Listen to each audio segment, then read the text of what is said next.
Hi guys, welcome back to the channel. Hope you had a great weekend. Now we have started with systemic corticosteroid regimen 1. We have dealt almost, बस थोड़े से कुछ points left है वो हम आज deal कर लेंगे and will be starting systemic corticosteroid regimen 2 और वो भी आज हम लोग कंप्लीट कर देंगे. होप आपके घर में भी दिवाली की प्रिपरेशन स्टार्ट हो गई होगी. मेरे घर में तो हो गई. It's very difficult. खैर ठीक है, चलो let's start our class. So we have seen कि the taper dose is extended in length with each decrease in dose beginning at the 20 mg per day dose to prevent an exacerbation at the time of dose reduction or after dose discontinuation. यहाँ तक हम लोग last class में देख चुके थे. Now, the every other day dose is designed to permit the hypophyseal adrenal cortical axis to regain its function.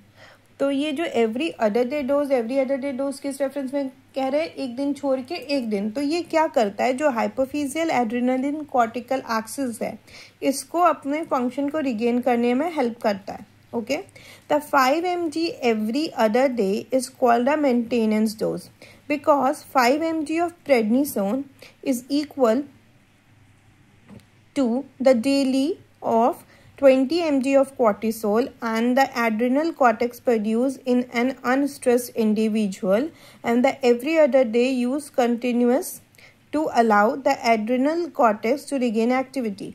तो ये जो 5 mg डोज है एवरी अदर डे डोज वो मेंटेनेंस डोज बोला जाता है. इसलिए because it is equal to the 20 mg of cortisol जो अनस्ट्रेस इंडिविजुअल में प्रोड्यूस होता है और ये हेल्प करता है एड्रिनल कॉर्टेक्स को रिगेन करने के लिए उसकी एक्टिविटी. जो ये बात बोला गया है this point. Okay, now the regimen is preferred regimen because it facilitates a long-term remission and has reduced side effect. Okay, it is indicated for most oral lesion associated with pemphigus vulgaris, erosive lichen planus and severe pemphigoid. Now coming to systemic corticosteroid regimen 2, that was all about regimen 1. Now coming to regimen 2, this regimen begins with prednisone 100 to 120 mg per day by mouth for a period of 2 weeks, at which time the drug is abruptly discontinued. तो इसमें क्या करते हैं? Drug को abruptly discontinue कर देते हैं. ज़्यादा देर तक उसका टेपरिंग एंड ये सब नहीं करते. The rationale for this approach is to gain rapid suppression of disease activity and then discontinue the drug before side effect developed or significant adrenal suppression occur. तो ये ऐसा बोल रहा है, इसको इस तरीके से देने का मेन रीज़न ये है कि रैपिड सप्रेशन हम लोग को मिल सके एंड देन उसको साइड इफ़ेक्ट्स होने से पहले या एड्रिनल सप्रेशन होने से पहले ही डिसकंटिन्यू कर देते हैं. Okay, the approach is effective and much more straightforward than 1. तो रेजिमेन 1 के comparison it is effective and much more straightforward. मतलब टेपरिंग वगैरह का उतना झमेला नहीं है इसमें. Okay, what is the drawback? Its drawback is that exacerbation are more frequent. Obviously, हम tapering dose में करते हैं इसलिए exacerbation नहीं होता. हमारा एक maintenance dose होता है and all that regimen 1 में. इसमें तो हम abruptly discontinue कर रहे हैं तो exacerbation ज़्यादा है. And the disease process is less controlled. और जो control है अपना disease process पे भी वो भी कम है. As we are tapering और हम उसको मैनेज कर रहे हैं, मेंटेन करें तो हमारा डिजीज कंट्रोल भी ज़्यादा है.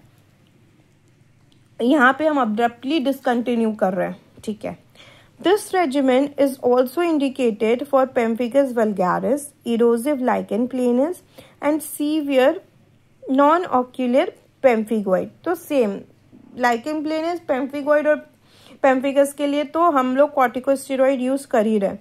लेकिन Regimen 2 is preferred regimen for the Stevens-Johnson form of erythema multiforme.